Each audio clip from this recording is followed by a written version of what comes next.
Hello guys, welcome to study with Pooja. और जैसा कि हम लोग यहाँ पर सीटेट की प्रिपरेशन कर रहे हैं, तो सीटेट में आज बहुत महत्वपूर्ण टॉपिक यहाँ पर आप देख पा रहे होंगे, बुद्धि पड़ा हुआ है। तो बुद्धि के बारे में डिस्कस करेंगे हम लोग। सबसे पहले किसी भी टॉपिक को पढ़ने से पहले ये जानना जरूरी हो जाता है कि बुद्धि अगर हम लोग पढ़ने जा रहे हैं तो क्यों पढ़ने जा रहे हैं। तो यहाँ पर अगर बुद्धि की बात की जाए यानी आईक्यू की बात, और सबसे अच्छी बात, सबके पास अपना अपना इंटेलिजेंस है, बुद्धि है। तो यहाँ पर बेसिकली हम लोग किसकी बात करने जा रहे हैं, तो हम लोग बच्चों की बुद्धि की बात करने जा रहे हैं, जो छोटे बच्चे हैं। ठीक है, क्योंकि पढ़ाना हमको वही है। तो यानी बुद्धि जो है इसे सीटेट में क्यों शामिल किया गया है या टीचिंग एजुकेशन में क्यों लाया जाता है। तो हर बच्चा जो है विशिष्ट है, हर बच्चे में अलग अलग कैपेसिटी है किसी भी चीज को सीखने की, या कह दें इंटेलिजेंस की या बुद्धि की। तो बुद्धि के बारे में यानी कह दिया जाए एक शब्द में कि जो बुद्धि है वो मूर्त ना होकर के अमूर्त है। यानी एक स्टेटमेंट अगर इसके बारे में बोला जाए तो ये गलत नहीं होगा। बुद्धि जो है, बुद्धि मूर्त ना होकर अमूर्त है। यानी कि बुद्धि को ना ही हम छू सकते हैं, ना ही स्पर्श कर सकते हैं, सिर्फ इसे हम फील कर सकते हैं और जान सकते हैं। इसका यूज क्लासरूम में कैसे किया जाता है, इसका यूज हर बच्चा विशिष्ट है, एक दूसरे से भिन्न है। किसी को वही चीज जल्दी समझ में आ जाती है, किसी को बाद में देर में समझ में आती है, कोई क्वेश्चन तुरंत लगा लेता है, कोई उसी में रीजनिंग करने में या तर्क लगाने में काफी टाइम लगाता है। इसी को कह रहे हैं, यानी जो ये वेरिएशन है एक बच्चे से दूसरे बच्चे में। एक क्लास का एक बच्चा टॉपर आ रहा है, एक बच्चा जो है सबसे लास्ट पोजीशन पे आ रहा। ये क्यों है? इन्वायरमेंट भी सेम है, वातावरण भी सेम है, और उसके बावजूद ये कंडीशन आ रही कि मतलब टीचर भी सेम है, इन्वायरमेंट भी सेम मिल रहा, लेकिन हर बच्चे में अलग अलग बुद्धि है। तो इसी को हम लोग आज डिस्कस करने जा रहे हैं। यानी कह सकते हैं कि जो बुद्धि है वो मूर्त ना होकर के अमूर्त है। डियर एस्पिरेंट, अगर आपने अभी तक इस चैनल को सब्सक्राइब नहीं किया है तो सब्सक्राइब कर दें, बेल आइकन को प्रेस कर दें, जिससे आने वाली वीडियो की नोटिफिकेशन आपको मिल जाएगी। और आइए डिस्कस करते हैं। जो आज तक आपको बहुत कंफ्यूजन जो रहता होगा बुद्धि में, वो काफी हद तक यहाँ पर दूर हो जाएगा 1 से 2 क्लास में। तो यहाँ पर बेसिकली आज हम लोग बात करने वाले हैं बुद्धि में। तो यानी आपने समझ लिया कि इसे जो है टीचिंग एजुकेशन में क्यों शामिल किया गया है, क्या इसकी महत्ता है एज अ क्लासरूम में, और दूसरी चीज की बुद्धि क्या है, हर बच्चे में विशिष्ट है, अलग अलग है, और अलग अलग बुद्धि होने के कारण कई जो है थिंकर्स आए और उन्होंने अपने अपने मत दिए कि बुद्धि एक कारक है, द्विकारक है, त्रिकारक है, या त्रिआयामी है, या फिर कह दें कि जो है बुद्धि बहुकारक सिद्धांत है। तो सबके अलग अलग राइटर हैं, और इस वजह से यानी हर थिंकर ने अपना अपना पॉइंट ऑफ व्यू रखा। इस वजह से बच्चों में यानी इस वजह से पढ़ने में आपको थोड़े बहुत कंफ्यूजन हो सकती है। तो सबसे पहली बात करते हैं कि एक कारक की बात कर लेते हैं कि किसने कहा कि जो बुद्धि है वो एक कारक सिद्धांत किसने दिया। यानी अगर बात की जाए, यहाँ पर सारा कॉन्सेप्ट आपको क्लियर होगा। तो सबसे पहली बात, एक कारक सिद्धांत किसने दिया है? एक कारक सिद्धांत तो विनय ने दिया है, और टर्मन जो है इनके सहायक रहे, विनय, टर्मन और स्टर्न। नाम तीनों एक साथ बोले जाते हैं, विनय, टर्मन और स्टर्न। तो एक कारक सिद्धांत किसने दिया? विनय और अल्फ्रेड विनय है, और इसके अलावा इनके सहायक जो है वो टर्मन और स्टर्न रहे हैं, टर्मन और स्टर्न। ठीक है, अब एक कारक बुद्धि क्या थी? यानी अगर बात की जाए, छोटा बच्चा है वो, अगर कोई बच्चा बड़ा हो रहा है, यानी इन्होंने किसी भी, यानी अगर दूसरे प्रोस्पेक्टिव की बात की जाए तो विनय ने या टर्मन और स्टर्न ने इन्होंने किसी दूसरे प्रोस्पेक्टिव में नहीं सोचा। तो इन्होंने कहा बुद्धि जो है वो बुद्धि का सिर्फ एक कारक है, और वो बुद्धि जो है यानी कहा जाए कि निरंकुशवादी सिद्धांत किसने दिया? तो भी कहा जाता है विनय ने दिया। क्यों निरंकुशवादी? क्योंकि इन्होंने उस पर अंकुश ही नहीं लगाया। यानी एक है, एक पर कोई अंकुश नहीं लगाता। एक अगर जो है राजा है तो उस पर कोई अंकुश नहीं लगा रहा, इसका मतलब वो स्वतंत्र है। इसी तरह इन्होंने भी कहा, इन्होंने क्या कहा? एक कारक, यानी बुद्धि जो है एक का है, और जो है विशिष्ट है, हर बच्चे में अलग अलग है। निरंकुशवादी सिद्धांत किसका कहा जाता है? तो विनय का कहा जाता है। तो इस वजह से इनके सिद्धांत को निरंकुशवादी सिद्धांत कहा जाएगा। इसके अलावा इन्होंने जो बात बताई कि जो बुद्धि है वो अखंड है, यानी जिसको बांटा नहीं जा सकता है, अविभाज्य है, यानी अविभाज्य, जिसको बांटा नहीं जा सकता है। ये सिद्धांत किसका कहता है? ये विनय का सिद्धांत है। विनय का सिद्धांत क्या कह रहा है? जो एक कारक है यानी बुद्धि का सिर्फ और सिर्फ एक ही फैक्टर है, और एक फैक्टर है जिसको हम लोग बांट नहीं सकते हैं, इसको हम 2 खंडों में 3 खंडों में नहीं तोड़ सकते। इन्होंने सबसे पहले मत दिया, ठीक है, फिर उसके बाद कई संशोधन हुए, कई थिंकर्स आए और इनकी थ्योरी को पलटा जाएगा, ठीक है। लेकिन यहाँ पर सबसे पहले अगर इन्होंने विचार किया तो इन्होंने यही बात कही कि एक कारक सिद्धांत क्या बताता है, एक कारक ये बताता है कि जो बुद्धि है वो अखंड है, अविभाज्य है, निरंकुशतावादी, यानी जब एक है तो इस पर किसी ने अंकुश ही नहीं लगाया, यानी बुद्धि का एक ही कारक है, दूसरा कोई इसे इफेक्ट नहीं कर रहा, तो इनके सिद्धांत को निरंकुशवादी सिद्धांत कहा जाता है। निरंकुशवादी सिद्धांत किसने दिया है? बिने ने। निरंकुशवादी सिद्धांत कहा जाता है, ठीक है। तो अखंड, अविभाज्य या निरंकुशवादी सिद्धांत किसका है? इस तरह से कह दे तो एक कारक सिद्धांत, वो भी बिने। फिर बात करते हैं द्विकारक की, तो यानी जो अगले राइटर आए, स्पीयरमैन आए, और उन्होंने कहा बुद्धि जो है वो एक कारक ना होकर के 2 कारक होते हैं बुद्धि के, यानी जो बुद्धि है उसमें 2 कारक कार्य करते हैं। अब बात आई कौन से 2 कारक कार्य करते हैं, तो इन्होंने इसका एक तरह से इन्होंने इसको संशोधित किया और इन्होंने बताया कि 2 कारक बुद्धि के कौन कौन से हैं। तो इन्होंने बताया, यानी अगर कहा जाए कि द्विकारक सिद्धांत किसने दिया, द्विकारक सिद्धांत किसने दिया, सिद्धांत किसने दिया, तो जो द्विकारक सिद्धांत था वो किसका था? वो स्पीयरमैन का था, स्पीयरमैन, ठीक है। अभी आप कंफ्यूज ना हो क्योंकि अभी सारी चीजें क्लियर होंगी। तो यहाँ पर 2 कारक सिद्धांत, इन्होंने 2 कारक कौन से बताए, तो 2 कारक इन्होंने बताए जनरल और स्पेसिफिक, यानी अगर कहा जाए इनके द्विकारक सिद्धांत को जीएस फैक्टर भी कहा जाता है, जीएस फैक्टर। तो जीएस फैक्टर थियरी किसने दी, तो स्पीयरमैन ने दी है। जीएस फैक्टर क्या है, इन्होंने बताया जो बुद्धि है किसी भी मनुष्य में, किसी भी व्यक्ति में, वो 2 तरह की बुद्धि होती है। 2 तरह की कौन सी बुद्धि होती है? सबसे पहली बात जी फॉर जनरल, यानी अगर कहा जाए जनरल बुद्धि तो GEN जनरल बुद्धि, और जनरल इंटेलिजेंस, इसके अलावा ये जो है ये स्पेसिफिक इंटेलिजेंस। तो यहाँ पर आप देखेंगे जनरल इंटेलिजेंस और स्पेसिफिक इंटेलिजेंस, यानी कहा जाए सामान्य बुद्धि, सामान्य बुद्धि और विशिष्ट बुद्धि। स्पेसिफिक क्या है? विशिष्ट बुद्धि, विशिष्ट बुद्धि। अब ये सामान्य और विशिष्ट क्या है? तो सामान्य बुद्धि जो होगी, कहने का तात्पर्य कि हर बच्चा, अगर कोई बच्चा जन्म लेता है, जीन पियाजे कहते हैं कि जो बच्चे हैं वो जन्म से क्या करते हैं, बच्चे जन्म के से एक नन्हे वैज्ञानिक हैं, हर चीज को तोड़कर सीख रहे हैं, यानी उस जगह से मैं इसको कनेक्ट करने की कोशिश कर रही हूँ। तो यानी जीन पियाजे क्या कह रहे थे कि वातावरण से बच्चा कुछ ना कुछ, या फिर कहा जाए कि माँ के गर्भ से कुछ बच्चा सीख कर आ रहा है, यानी बच्चे में अपनी इंटेलिजेंस है। तो यहाँ पर जो स्पीयरमैन है वो क्या कह रहे हैं कि हर बच्चे में अपनी बुद्धि होती है। यहाँ पर इस चीज का समर्थन करते हुए इसी चीज को, यानी इसको कहा जाता है जनरल इंटेलिजेंस।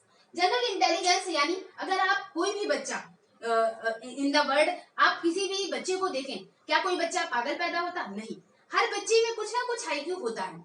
किसी को भी ये नहीं कहा जा सकता कि इसे ये चीज नहीं आती है, इसमें ये बुद्धि जो है बुद्धिहीन है। तो हर बच्चे में अपनी बुद्धि होती है, इसको कहा जाता है सामान्य बुद्धि। तो सामान्य बुद्धि जो है, इन्होंने बताया स्पीयरमैन ने कि हर व्यक्ति में, हर बच्चे में जो है वो 2 तरह के फैक्टर कार्य करते हैं बुद्धि के संदर्भ में। बुद्धि के संदर्भ में पहला फैक्टर है जनरल बुद्धि, हर बच्चे में सामान्य बुद्धि होती है। अगर क्वेश्चन आ जाए कि सामान्य बुद्धि क्या पूर्व ज्ञान से रिलेटेड है? नहीं, पूर्व ज्ञान का इसमें कोई जरूरत, पूर्व ज्ञान की या पूर्व, यहाँ पर कहा जाए कि शिक्षण के माध्यम से क्या आप सामान्य बुद्धि बच्चों में डेवलप कर सकते हैं? तो शिक्षण और प्रशिक्षण का यहाँ कोई लेना देना नहीं। सामान्य बुद्धि वो है जो बच्चे के अंदर मानसिक डेवलपमेंट, यानी विकास के साथ साथ अपने आप बच्चे में आती जाती है, वो है मानसिक बुद्धि, और वो है सामान्य बुद्धि। यानी बच्चे में अपना IQ है, सोचने समझने की क्षमता है स्टार्टिंग से, शुरुआत से, वो उसको कहा जाता है सामान्य बुद्धि। जनरल, किसी भी खिलौने को तोड़ना, फिर उसके बाद उसी जगह उसको ज्वाइंट करना, ये बच्चे की सामान्य बुद्धि है, जनरल बुद्धि। इसको शिक्षण प्रशिक्षण के माध्यम से डेवलप नहीं किया जा रहा है।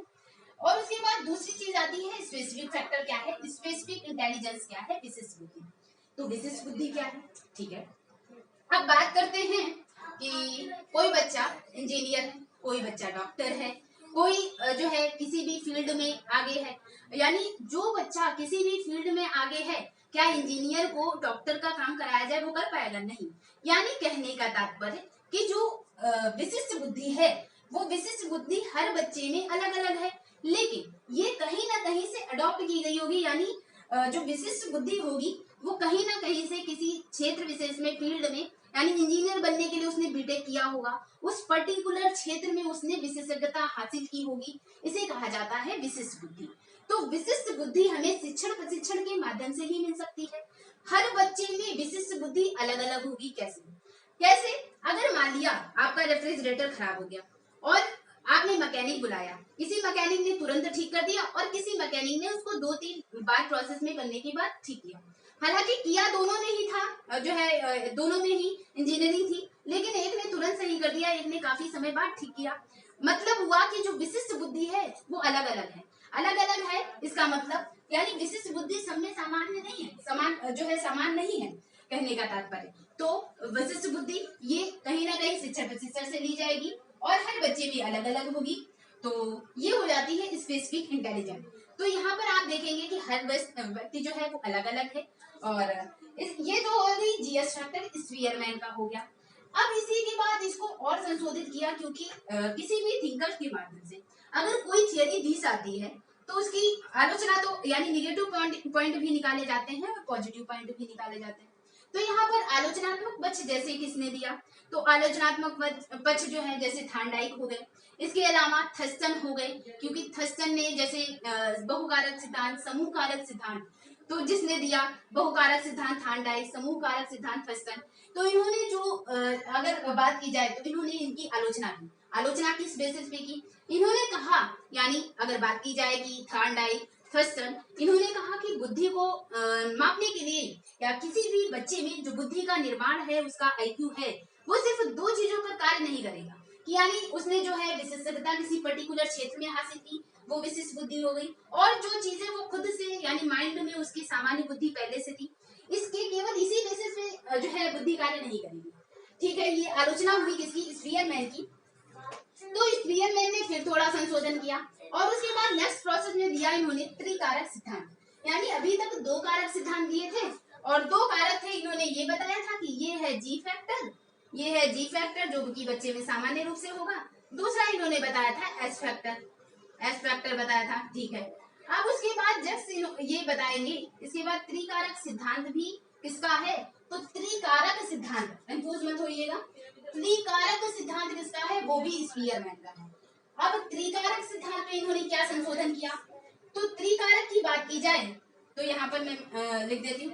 तो त्रिकारक सिद्धांत की बात की जाए, त्रिकारक सिद्धांत किसने दिया? स्पीयरमैन ने दिया, स्पीयरमैन।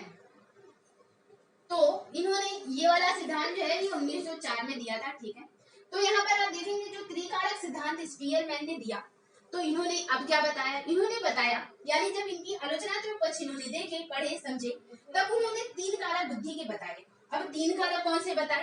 तो 3 कारक बुद्धि के बताए इन्होंने, ये हो गया जी फैक्टर और ये हो गया एस फैक्टर। यानी इन्होंने काफी एनालिसिस किया और इसके आधार पर इन्होंने निर्णय निकाला कि कुछ बच्चे, मान लिया कुछ बच्चों में जन्मजात कैपेसिटी है, क्षमता है, और कुछ बुद्धि जो है, यानी अगर मान लिया अभिमन्यु का एग्जाम्पल ले लें तो कहा जाता है अभिमन्यु ने जो बहुत कुछ है वो गर्भ से, माँ के गर्भ से सीख लिया था।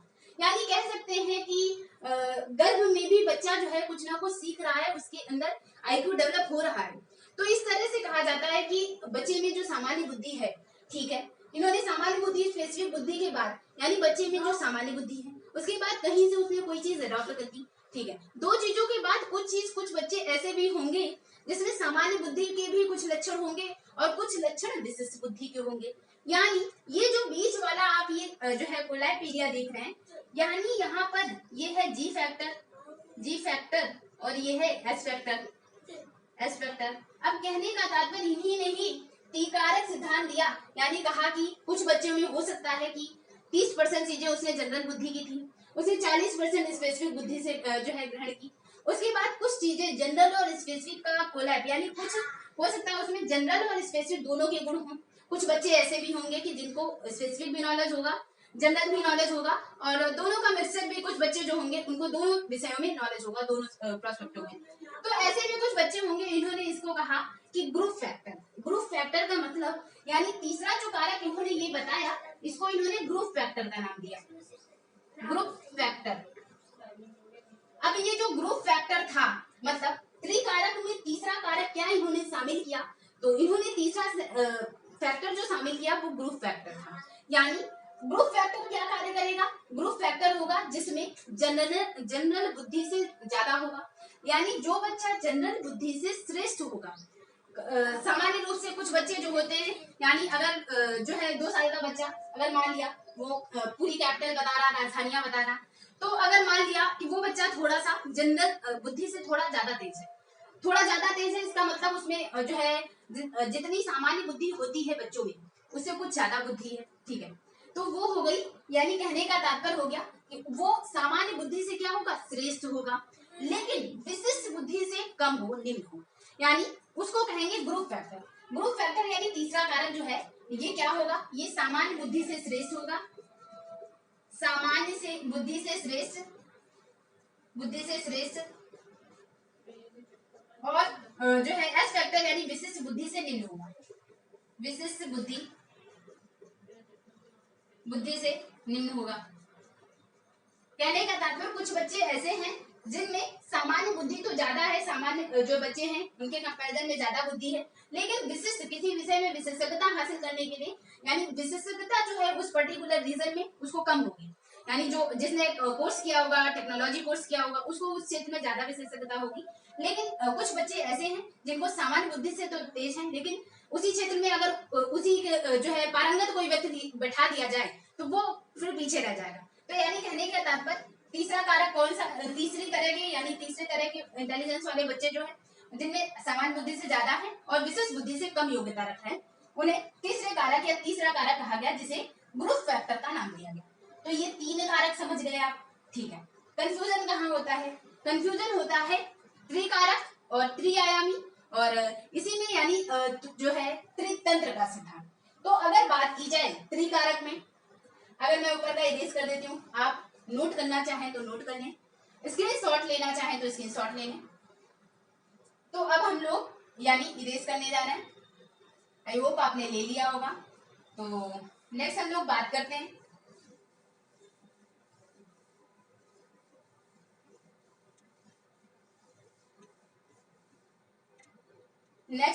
हम लोग, जैसे हम लोगों ने बात की त्रिकारक की,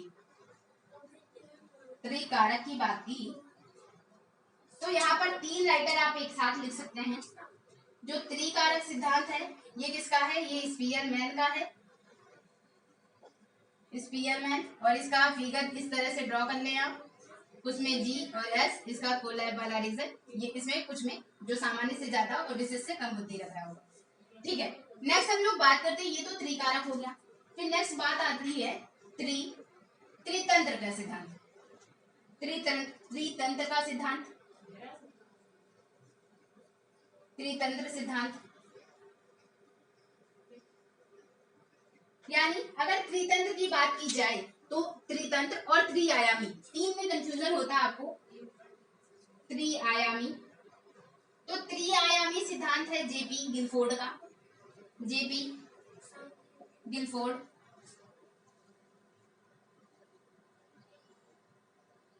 ठीक है। और त्रितंत्र का जो सिद्धांत है, ट्रायआर्किक थ्योरी किसने दी है, तो स्टर्नबर्ग ने दी है, किसने दी है, स्टर्नबर्ग ने दी है। तो यहाँ पर बात की जाए त्रितंत्र का सिद्धांत किसने दिया, स्टर्नबर्ग, स्टर्नबर्ग बहुत महत्वपूर्ण है। और सीटेट के प्रीवियस ईयर के पेपर जिन्होंने भी मेरे साथ सॉल्व किए हैं उन्होंने इस क्वेश्चन को जरूर फेस किया होगा, स्टर्नबर्ग के त्रितंत्र के सिद्धांत के अनुसार जो है कौन सा त्रितंत्र सिद्धांत का पार्ट है कि नहीं है।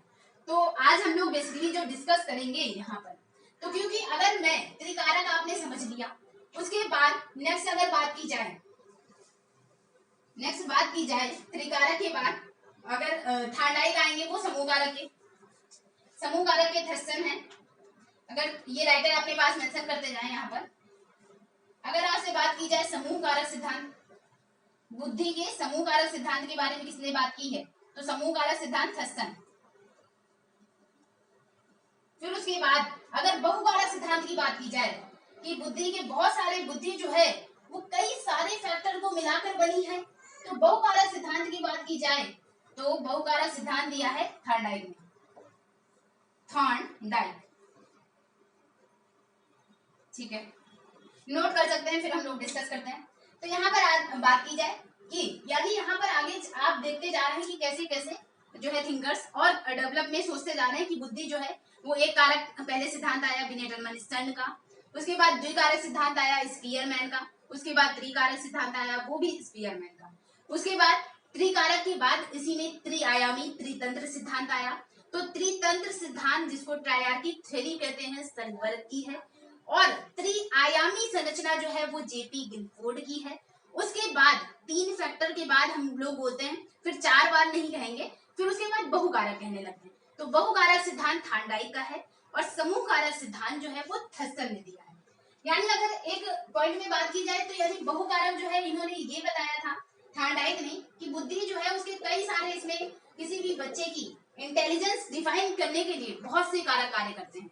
बहुत से कारक क्या चीज, यानी अगर बात की जाए जो बुद्धि की अगर बात की जाए तो बुद्धि में कई सारे फैक्टर कार्य करते हैं, चाहे वो वातावरण हो, यानी किसी भी बच्चे का एनवायरनमेंट, अगर उसके आसपास का वातावरण ये चीज डिफाइन करता है कि उसके आसपास का वातावरण कैसा है।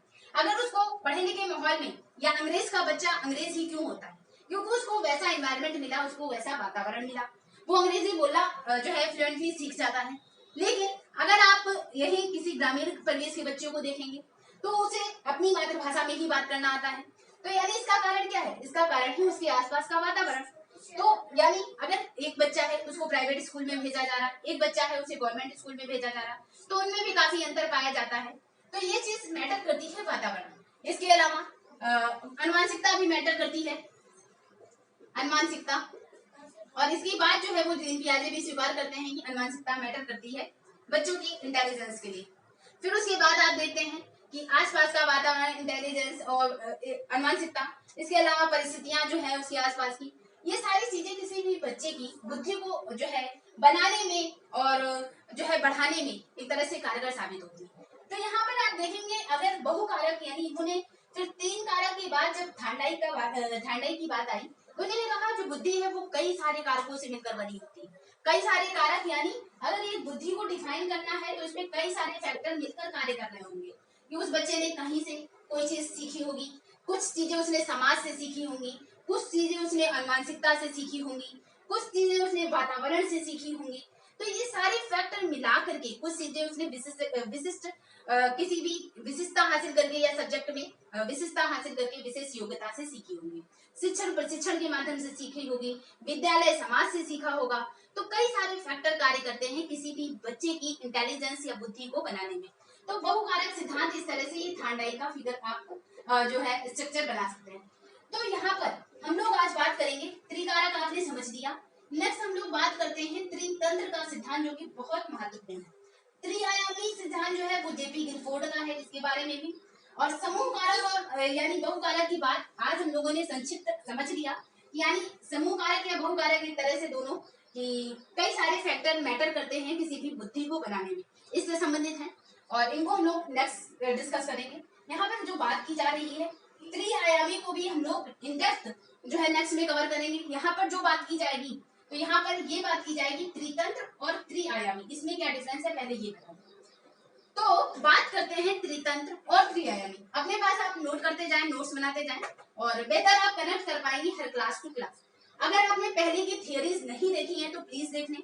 मैंने वैन हिले थियरी और इसके अलावा ब्लूम्स टैक्सोनॉमी, इसके अलावा जीन पियाजे, वाइगोस्की और कोहलबर्ग जो इम्पोर्टेंट राइटर हैं, इम्पोर्टेंट थिंकर हैं, उनके बारे में डिस्कस कर लिया। और शायद जो है इससे पहले के जो राइटर्स थिंकर्स मैंने डिस्कस कर दिए उनसे आपका एक भी क्वेश्चन गलत नहीं होगा। तो यहाँ पर आज हम लोग बात कर रहे हैं त्रितंत्र और त्रिआयामी की। तो त्रितंत्र की हम लोग इन डेप्थ बात करने जा रहे हैं। त्रिआयामी संक्षिप्त आप समझ लें, इसको नेक्स्ट में हम लोग डिस्कस करेंगे। तो जो त्रिआयामी कहा जाए कि इन्होंने कहा 3 कारक होते हैं, जनरल और स्पेसिफिक, इसके अलावा ग्रुप फैक्टर मैटर करता है। किसने बताया? त्रिकारक यानी स्पीयरमैन ने बताया। फिर इन तीनों में क्या डिफरेंट है? इन तीनों में डिफरेंस ये है त्रितंत्र का जो सिद्धांत है स्टर्नबर्ग का, इन्होंने कहा कुछ बच्चे यानी तीन तंत्र कौन से कार्य करते हैं स्तनवर्ग के अनुसार, तो तीन तंत्र बुद्धि को बनाने में कार्य करते हैं। कुछ बच्चे जो हैं वो क्रिएटिव हैं, कुछ बच्चे जो है वो क्रिएटिव हैं, सृजनात्मक बच्चे हैं। अब सृजनात्मक बच्चे हैं तो उन्होंने यानी जो है क्रिएटिव बच्चे हैं, और क्रिएटिव बच्चों में अपना अलग आईक्यू लेवल होगा, ज्यादा होगा। तो यानी ये नवीन ज्ञान को या किसी भी समस्या समाधान को आसानी से सॉल्व कर पाते हैं, कुछ अच्छा तर्क लगा पाते हैं, रीजनिंग लगा पाते हैं। उन्हें हमने क्या कहा, उन्हें सृजनात्मक बुद्धि की कैटेगरी में डाल दिया उस बच्चे को। तो तीन तंत्र कौन से कार्य करते हैं, एक हो जाता है क्रिएटिव या सृजनात्मक बुद्धि, दूसरा व्यवहारात्मक बुद्धि, दूसरा क्या है व्यवहारात्मक बुद्धि। ठीक है, अब बच्चा जो है कुछ व्यवहार से सीख रहा है, उसको व्यवहारात्मक सिद्धांत अभी हम लोग डिस्कस करेंगे। और तीसरा है विश्लेषणात्मक सिद्धांत।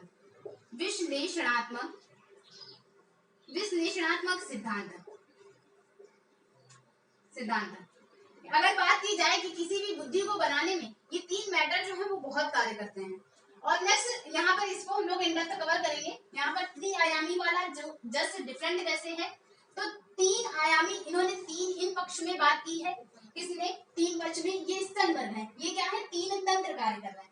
लेकिन त्रिआयामी क्या है, तो त्रिआयामी जो सिद्धांत है इन्होंने एज लाइक जैसे आप कोई कंप्यूटर पर कोई वर्क किया जा रहा है, कंप्यूटर पर कोई वर्क करने के लिए आप इनपुट डालोगे, फिर कंप्यूटर के अंदर सीपीयू में प्रोसेसिंग का कार्य होगा, उसके बाद आपको आउटपुट मिल जाता है।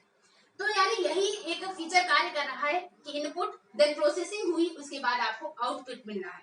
तो इस तरह से यानी इन्होंने विषय वस्तु की बात की है, संक्रिया की बात की है। तो यहाँ पर आप देखेंगे कि विषय वस्तु हो गया, संक्रिया हो गई, तो इसके बारे में बात करते हैं जेपी गिलफोर्ड। और अगर यहाँ पर इस चीज को डिस्कस किया जाए तो कंफ्यूजन हो जाएगा, इसलिए जस्ट नेक्स्ट वीडियो में हम लोग त्रिआयामी संरचना जो जेपी गिलफोर्ड की है, समूह कारक सिद्धांत, उसको डिस्कस करेंगे और बेहतर आप समझ बना पाएंगे तीनों में।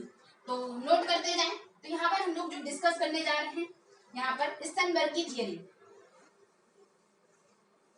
तो यानी आज आप क्या क्या पढ़ रहे हैं, आज आप एक कारक सिद्धांत, द्विकारक सिद्धांत, त्रिकारक सिद्धांत एंड त्रितंत्र सिद्धांत, ये चार चीजें सीखकर जा रहे हैं इस क्लास से। तो त्रितंत्र सिद्धांत क्या है, क्रिएटिविटी, यानी त्रितंत्र तीन तंत्र हैं बुद्धि को बनाने में, या किसी भी बुद्धि यानी किसी भी बच्चे में जो बुद्धि है, इंटेलिजेंस है, तो कैसा कौन सा बच्चा जो है इंटेलिजेंस की किस कैटेगरी में रखा जाएगा। क्वेश्चन हो गया, अगर एक बच्चा समस्या समाधान को आसानी से सॉल्व कर लेता है, किसी भी जो है टफ क्वेश्चन को या किसी भी समस्या से निकलने के लिए उचित तर्क दे देता है, तो उस बच्चे को जो है स्तनवर्ग के या त्रितंत्र सिद्धांत के किस कैटेगरी में आप डालना चाहेंगे। वो बच्चा सृजनात्मक है या व्यवहारिक बुद्धि है उसमें, या फिर विश्लेषणात्मक बुद्धि है, तो आप किस में डालेंगे। कोई बच्चा तुरंत तर्क लगा रहा है या समस्या समाधान, यानी कहा जाए समस्या समाधान, तर्क यहाँ पर विश्लेषण में लगाएगा, समस्या का समाधान कर रहा है, नई चीजों को सोच पा रहा है कोई बच्चा, वो सृजनात्मक बच्चा है, क्रिएटिव बच्चा है। ठीक है, तो यहाँ पर आप देखेंगे जो क्रिएटिव बच्चा है। इसके अलावा नेक्स्ट हम लोग बात करेंगे व्यवहारात्मक बुद्धि। तो व्यवहारात्मक बुद्धि क्या है, तो व्यवहारात्मक बुद्धि की बात की जाए कि बच्चा जो है वो व्यवहार से कुछ ना कुछ सीख रहा है। तो यहाँ पर बात करते हैं लोग, तीनों को तीन फैक्टर में लिख दें कि सृजनात्मक, और यहाँ पर व्यवहारात्मक, तीसरा है विश्लेषणात्मक। ठीक है, अब यहाँ पर आप देखेंगे कि जो क्रिएटिव बच्चा है, सृजनात्मक बुद्धि है, इसमें क्या होगा, इसमें जो है पूर्व ज्ञान पर जो है बच्चे में क्रिएटिविटी जो है तो पूर्व ज्ञान पर भी बेस हो सकती है, पूर्व ज्ञान के आधार पर, यानी उसने कैसा सीखा है कहाँ से, तो उसमें उस तरह की, हालांकि हो सकता है उसने उस तरह की समस्या को फेस किया हो, तो वो बच्चा उस समस्या से तुरंत निकलने में कारगर हो जाएगा, क्योंकि उसे पता है इस समस्या से कैसे निकला जाए। तो वो बच्चा जो है या उस तरह की समस्या में कोई अपने तर्क के माध्यम से कोई रास्ता निकाल सकता है, वो बच्चा है क्रिएटिव, सृजनात्मक बच्चा है। यानी ये बच्चा जो है इसके पास अनुभव होगा, पूर्व अनुभव के बेसिस पर ये कार्य कर सकता है, पूर्व अनुभव के बेसिस पर, नए विचारों को सोच सकता है, नए विचारों को सोच सकता है, समस्या समाधान कर सकता है, समस्या समाधान कर सकता है। तो ये कौन सा बच्चा है? तो ये सृजनात्मक बच्चा है, क्रिएटिविटी बच्चा है, क्रिएटिव बच्चा है। ठीक है, यानी आपने बहुत सारे बच्चों को देखा होगा कि कोई जैसे किसी की गाड़ी को बनाना, बिगाड़ना, ये सारी चीजें या क्रिएटिव कोई नई चीज बना लेना, या कूड़े करकट के सामान से कोई बच्चा जो है वो नया और अच्छा मॉडल तैयार कर पा रहा है, वो क्या है, वो बच्चे की क्रिएटिविटी पर डिपेंड करता है कि कौन सा बच्चा कितना सृजनात्मक है, कितना क्रिएटिव है। दूसरा, व्यवहारात्मक बुद्धि। तो यानी व्यवहारात्मक बुद्धि क्या है? जो व्यक्ति अपने व्यवहार के माध्यम से सीखता है, अपनी आस पड़ोस की बात जो है, अपने आस पड़ोस से सीख करके, समाज से सीख करके व्यवहार के माध्यम से सीखता है। अब व्यवहार के माध्यम से सीखेगा, व्यवहारात्मक जो बुद्धि है, तो यहाँ पर बच्चा जो है वो सूझबूझ का, जैसे कहा जाए कि सूझबूझ के माध्यम से, या उसका जो सूझबूझ है वो व्यवहार में उसके दिखाई पड़ेगी, वो कहेंगे उसको, क्या कहेंगे, उसको व्यवहारात्मक बुद्धि कहा जाता है। तो व्यवहारात्मक बुद्धि को एक और नाम से जाना जाता है, तो संदर्भात्मक बुद्धि कहा जाए, तो संदर्भात्मक बुद्धि भी किसको कहा जाएगा? व्यवहारात्मक बुद्धि को कहा जाएगा। तो संदर्भात्मक बुद्धि। इसके अलावा जो विश्लेषणात्मक बुद्धि है, क्रिएटिव, यानी विश्लेषणात्मक मतलब एनालिसिस कर पा रहा है, वो एनालिसिस करने का मतलब है किसी चीज को तोड़कर सीख पाना। तो एनालिसिस या विश्लेषणात्मक बुद्धि को घटकीय बुद्धि भी कहा जाता है। क्या कहा जाता है? घटकीय बुद्धि। ठीक है, तो अब बात करते हैं सबसे पहले कि सृजनात्मक क्रिएटिव बच्चा आप समझ गए, माइंड मेकअप कर सकते हैं। तीन तंत्र कार्य कर रहे हैं, कौन से? क्रिएटिव है, दूसरा व्यवहारात्मक या संदर्भात्मक। तो व्यवहारात्मक या संदर्भात्मक में क्या होगा? इसमें वातावरण का जो है प्रभाव पड़ेगा। व्यवहारात्मक में किसका प्रभाव पड़ेगा? वातावरण का प्रभाव पड़ेगा, वातावरण का, परिस्थिति का, यानी जिस बच्चे के आसपास जैसा माहौल है, एनवायरनमेंट है, उससे वो प्रभावित होगा। अगर ग्रामीण परिवेश का बच्चा, मैंने बोला कि ग्रामीण परिवेश का बच्चा सिर्फ अपनी मातृभाषा में, लैंग्वेज में अपनी बात को रिप्रेजेंट कर पा रहा है, ये क्या है? ये उसके व्यवहार में है मातृभाषा, और इसीलिए वो अपनी बात को मातृभाषा में ही कह पा रहा, यानी इसका मतलब क्या है? उसके आसपास का वातावरण वैसा ही जनरेट है। तो वातावरण मैटर कर रहा है किसमें? व्यवहारात्मक बुद्धि में या संदर्भात्मक। संदर्भात्मक में आप कंफ्यूजन हो सकता है, तो यहाँ पर व्यवहार जो है वो उसी के संदर्भ में, संदर्भ मतलब वातावरण का संदर्भ हो सकता है, परिस्थितियों का संदर्भ हो सकता है। तो ये मैटर करता है बुद्धि पर कि उसके आसपास का वातावरण कैसा है, परिस्थितियां कैसी हैं। जैसे मैंने एक अंग्रेज बच्चा और एक ग्रामीण परिवेश के बच्चे की बात की, तो ये जो बच्चा है, ये किसमें, ये जो वेरिएशन है दोनों बच्चों का, ये वेरिएशन वातावरण और परिस्थितियां, अनुवांशिकता जो है, यानी ये मैटर कहाँ पर कर रहा है? वातावरण, अनुवांशिकता, ये व्यवहारात्मक बुद्धि में या संदर्भात्मक बुद्धि में। थर्ड जो फीचर है वो विश्लेषणात्मक बुद्धि या घटकी बुद्धि है। अब विश्लेषणात्मक बुद्धि क्या है? विश्लेषणात्मक बुद्धि में जो बच्चा है वो तर्क वितर्क करेगा। विश्लेषणात्मक बुद्धि वाला जो बच्चा है वो तर्क करेगा,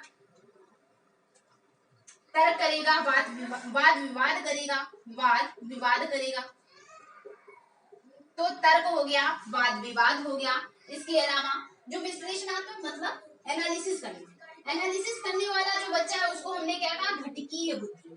घटकीय बुद्धि का मतलब घटकों में तोड़कर सीखना, घटकों में तोड़कर सीखना, मतलब तोड़कर सीखना। इसका मतलब ये बहुत इंटेलिजेंट है घटकी बुद्धि वाला। ये कोई भी चीज आप समझा रहे हैं तो उसको छोटे छोटे पार्ट में तोड़कर समझ सकता है, घटकों में तोड़कर सीखेगा, छोटे छोटे खंड में तोड़कर सीखेगा। इस बेसिस पे वो तर्क कर सकता है, वाद विवाद कर सकता है। उसे हम लोगों ने क्या कहा? विश्लेषणात्मक बुद्धि या घटकी बुद्धि। प्रेजेंट टाइम का अगर जो है एग्जाम्पल लें कि कोविड-19 चल रहा है और हर दिन जो है वैज्ञानिक साइंटिस्ट इस पर लगे हुए हैं, और वैज्ञानिक साइंटिस्ट इस पर जो लगे हुए हैं तो हर दिन का एनालिसिस किया जाता है डाटा कि आज कोरोना से कितने केसेस प्रभावित हुए, कल इसका इम्पैक्ट क्या पड़ रहा है, कल कितने ज्यादा, कितनी संख्या बढ़ी, किस क्षेत्र में, किस क्षेत्र को रेड जोन में डाला जा रहा है, किस क्षेत्र को ऑरेंज जोन में डाला जा रहा है। ये क्या, ये किस बेसिस पे किया जा रहा है? यानी कि वहां का एनालिसिस किया गया होगा। कि जो है यहाँ पर इस क्षेत्र में, इस पर्टिकुलर क्षेत्र एरिया में कितने लोग प्रभावित हो रहे हैं, उसके बारे में विश्लेषण किया गया होगा। तो विश्लेषणात्मक बुद्धि या घटकी बुद्धि, यानी उन्होंने पूरे केसेस को, कोरोना केसेस हो गए या जो भी एग्जाम्पल ले सकते हैं, तो उन्होंने सारे केसेस को तोड़ देखा कि किस क्षेत्र, किस राज्य में कहाँ पर सबसे ज्यादा प्रभावित हो रहे हैं, कहाँ पर जो है किसको रेड लिस्ट में डालना चाहिए। तो ये सारी चीजें, ये घटकों पर विश्लेषण करने के बाद, तर्क करने, चिंतन मनन करने के बाद ये निष्कर्ष निकाले जा रहे हैं। यहाँ पर एनालिसिस पूरी तरह से जुड़ी हुई है। तो एनालिसिस या विश्लेषणात्मक पॉइंट क्या है, घटकी बुद्धि क्या है? तो घटकी बुद्धि इस तरह की बच्चा या क्रिएटिविटी जो लगा रहा है उसको हम लोगों ने किस उसमें डाला, विश्लेषणात्मक बुद्धि में डाला। व्यवहारात्मक बुद्धि वातावरण और परिस्थितियों से प्रभावित, एंड जो सृजनात्मक बुद्धि नए विचारों को सोच समझ सकता है, पूर्व अनुभव से आधारित होगा, यानी पूर्व अनुभव उसके उस समस्या के बारे में उसको हो सकता है अनुभव हो पहले से, इस समस्या से कैसे निपटा जाए। तो यानी पूर्व ज्ञान, पूर्व अनुभव यहाँ पर होंगे सृजनात्मक बुद्धि में। एक तरह से सृजनात्मक बुद्धि को विकसित करने का कार्य करते हैं पूर्व अनुभव और पूर्व ज्ञान, यानी पूर्व अनुभव और पूर्व ज्ञान क्रिएटिविटी बच्चे या सृजनात्मक बुद्धि को विकसित करने का काम करेंगे, विकसित करने का काम करेंगे, यानी उसकी क्रिएटिविटी को बढ़ाएंगे। जितना नॉलेज होगा पहले का, जितना अनुभव होगा, उस बेसिस पे वो अपनी क्रिएटिविटी को और बढ़ा सकता है, इंक्रीज कर सकता है।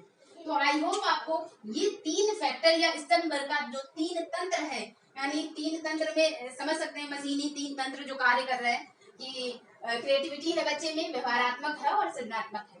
3 कारक कौन थे? G factor, S factor and then दोनों का कंबाइंड जो रूप है वो ग्रुप फैक्टर जो कार्य कर रहा है। 3 कारक सिद्धांत, जो त्रिकारक सिद्धांत है, यानी जो बच्चा है उसको जनरल से ज्यादा बुद्धि है, यानी सामान्य बुद्धि से श्रेष्ठ लेकिन विशिष्ट बुद्धि से कम या निम्न वाला जो बच्चा है वो त्रिकारक, यानी तीसरे फैक्टर या त्रिकारक, तीसरा बुद्धि वाला जो सिद्धांत, यानी कुछ बच्चे ऐसे भी हो जाते हैं। तो 3 कारक सिद्धांत इस बेसिस पे कार्य करता है।